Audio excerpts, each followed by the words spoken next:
Hello there, welcome back to Ancient Warfare Pack. And as you can see, the enemy fortress is like basically all but burned down, I think.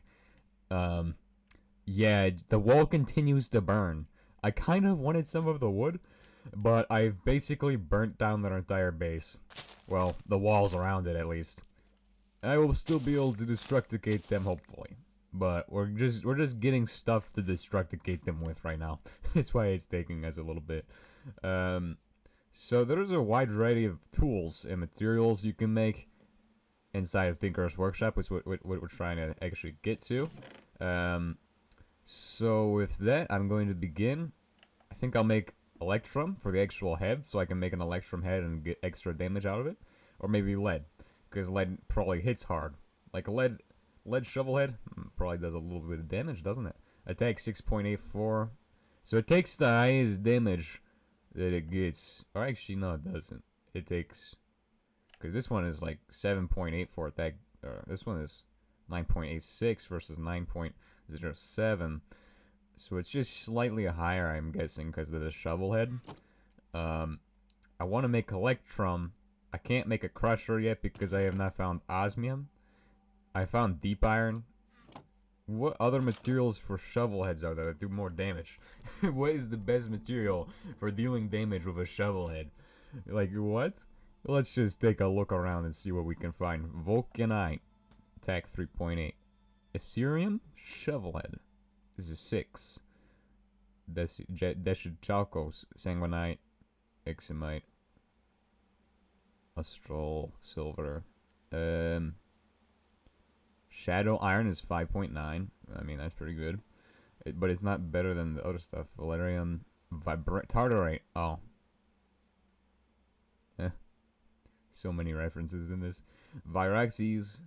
The actual one that I'm going for is Electrum. Yellorium. Radioactive. Slime. Medasium. What does this do? Writable and duplication. I wonder what duplication does. We might have to go to the nether to get that though. So duplication does... Wait, oh, I have Peridot in here, which is actually... Or no, that's Tanzanite. Oh, never mind. I had Peridot that we used in an actual nether tool. What is the melter? The melter is a smaller version of the smeltery, being only able to melt one liquid at a time, unable to make alloys. Oh, okay. Garbage. So, yeah, not useful. Alloy tank. It has a chance to duplicate drops. Well, I think we know what our next tool material is going to be. But first, we must get a shovel of some kind, which means I'll have to make a shovel out of something. Probably. I'm not spending 2 diamonds on a shovel. I'm spending 1 diamond on a shovel, okay? Trust me, I'm just going to spend this 1 diamond on a shovel. There's no point in spending 2 diamonds on a shovel that I'm only going to use for getting sand, clay, and gravel and stuff for the smeltery. Because we actually do need the smeltery regardless of whether I want to make it or not. So we have to begin quarrying out some sand and gravel and stuff in this river. There should be... Oh, actually, this is a lake, but... No, this is a gravel beach. But it's covered in sand. How the heck does that work? Well, I'm going to grab a stack of this, and then we'll find out how that works. Apparently, according to the book, there is a bunch of stuff that I have not seen before. What do I mean by this? Well, there's the high oven. There's, yeah, Tinker's add-on, and whatever that means. But there's just, like, the melter, the alloying tank, and the high oven, which are new. And I've never seen them. They're from another... They're called Tinker's Complement. I wish there was more mods for the Tinker's stuff like that. Because honestly, feels like it's a nice addition to the mod. It is a nice addition to the mod. I'm pretty sure the high oven is also used in making steel. So, that is something useful. But, well, it actually gets us past needing to make steel from magnesium. Which is, I mean, there's no other use for magnesium other than that. Or manganese. Is it manganese in this or magnesium? I forget. I'm not sure why I would need magnesium for steel. That seems like a bad idea. Or manganese. Well, manganese. I mean, it is used in stainless steel, right? But there's a lot wrong with using that in regular steel. I feel like, I don't think that's how that works. I think you just use coal and carbon or something.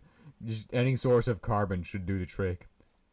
As long as it's a pure enough source of carbon, because otherwise you'll be adding things like sulfur into the iron and that makes it weaker. Maybe it wouldn't, but I don't know. Like, I'm not a metallurgist. I can't tell you. I don't have metal allergies. Duh. But anyway, if I was a metallurgist, I could probably tell you. But I'm not, so.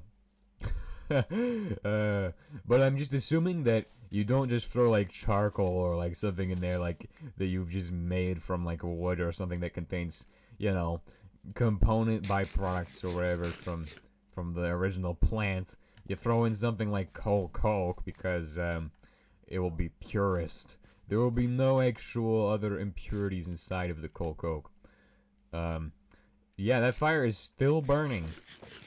It's still... I didn't set a big fire, and it's burned down, like, all the way to here. Like, do they not have firefighters over there or something? Also, I've noticed that they've stopped shooting at me. They have stopped shooting the ballista at me. Is this actually, like, real? Like, is this actually real right now? They don't have a ballista anymore, I don't think. I think I burnt down their ballista. Alright, all I need now is just a bunch of clay, and I should have everything turned into grout. So, what you need is sand, clay, and gravel, and you combine them all to make grout. And I think everybody knows this at this point, because I think everybody's played Tinkers at least once, or at least seen somebody else play Tinkers. So, I think it's simple enough that you'll be able to figure it out on your own. Plus, it comes with a guidebook, so if you can't figure it out on your own, you don't even need to worry about it. It's like most mods don't come with a guidebook. Like, what? Well, it's not that it needs to come with a guidebook. I mean, for some people, it definitely needs to come with a guidebook. For some people. But for not for this guy. This guy can handle it without the extra training wheels. Oh my gosh. You see, I do not need book to know how to play mod. I figure out myself. But some people definitely do need book to figure out mod. Such an insult. Oh my gosh. Shut up. Okay, well, let's go ahead and build the actual... yeah, I could probably make this into a crafting station, but I'm not gonna. I don't feel like doing that. It seems like it's a lot of work for not much gain. Maybe on the other side I'll do it, but not on this side. There's nothing here that... Well, I mean... Maybe. I probably should do it, honestly. Definitely should consider it. Should probably remove this thing. I want to be able to have my furnaces stacked. Like this. There we go. And then I'll just have this one come off the side. Oh, no, never mind. So basically, all we have to do is wait for these two things to do their stuff. And once they are done doing their stuff, we'll have the stuff to make stuff. Right, we got seared bricks coming through, and that will allow us to make our first smeltery. Alright, so with our actual bricks cast out, it's time to begin construction of different materials used in the Tinkerer's smeltery. Namely, we'll make a block cast, a seared drain, a cast for... what are we casting? I don't know. Yeah, but we're just going to be making a bunch of casts and things for now. And then we're going to get some fluid tanks as well. Because you do need fluid tanks for the actual smeltery. Now there's seared windows. I think I can use those as a tank. But there's also the actual tank itself that you're supposed to use. Where is that at? Does it cost a bucket or something stupid? I do not have a bucket. But I can make one. I can make one. There's also the seared tank. These all of these hold fluids, I think, except for the seared window. Maybe not the seared window. I think the seared gauge can hold them as well. Seared glass can't. I know that for sure. That's for sure. They definitely can't. I don't know what can and can't. A seared window looks like it might be able to, but the seared tank probably looks like it could. Well, the seared tank can, and the seared gauge can. So I know those two can, but I don't know about the rest of that stuff. So We're going to need the other things for casting, which are like a pair of pants, except one of them's upside down. So boom. Boom. Then you need the core component, which these are all things that we need to make, basically. Smeltery brain, 1 piece of glass or 2 pieces of glass for the tanks. We're going to make 2 tanks for now. And then we're also going to make this thing very small to begin. So everything else can be, we'll need 16 pieces for the actual tanks. We fill these with lava, and then you smelt with this. Now you can also fill them. Oh, that actually looks pretty cool. Imperomite shuriken. Actually pretty cool. But the 2 things that we need to keep in mind are that we can fill up these tanks with a bucket, and you can put thermite in them, which is actually wonderful. So, why is thermite good? Well, it just is. Okay? That's all you need to know about that. It's just good. It doesn't matter why it's good. It just is. We can also go to the Nether now, too. So we can get the Medasium if we want that for duplicating people's drops with our Killer Matak weapon. It's actually amazing. I will put Medasium on it for sure. But first I'm going to dig out this area here. What is this going to be for? Well, check this out. Boom. And then we're going to go like, I'm pretty sure we're just going to go boom. Have it go like this. Actually, it would make the most sense to have it in like a corner, I'm thinking, but for now we'll just build this area here, and this will be the housing area for it.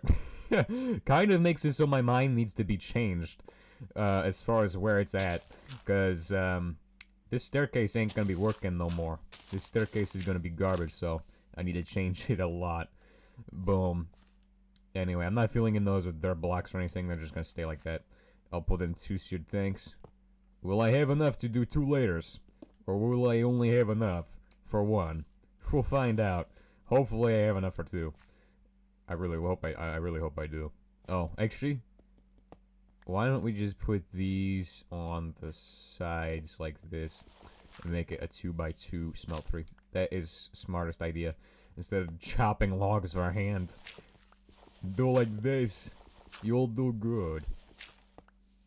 Check that out. Perfect. Oh, I could just do it all on one side, so I don't even have to have this other side here. I can have a piece of cobblestone there, and it will look perfect. Actually, well, I won't be able to get in there anyway, so yeah, I have to move it anyway. Good reason, good reason. Coming up with the reasons to move the stuff. It's already filling it with dirt for some reason. Stupid smeltery, stop filling with dirt. We don't need dirt here. Okay, so there's the other thing, and then I just have 3 extra bricks for no reason. So useless, but yeah, it's fine. Now if we go inside, check it out. It's already going, but it doesn't have any lava. So you need to actually grab these, fill the thing up with a bucket like a normal person, and then put lava in, or thermite, or whatever you happen to have that heats stuff, I guess. I'm not sure how thermite's gonna work because it's not a liquid. That makes 0 sense. But I'm okay with it because I'm actually a pretty good fan of this metallurgy mod. So, metallurgy is actually pretty cool. Now, the other thing, you may have noticed I forgot to place down these things. So, I'll actually place down the casts as well. So, there's one for blocks.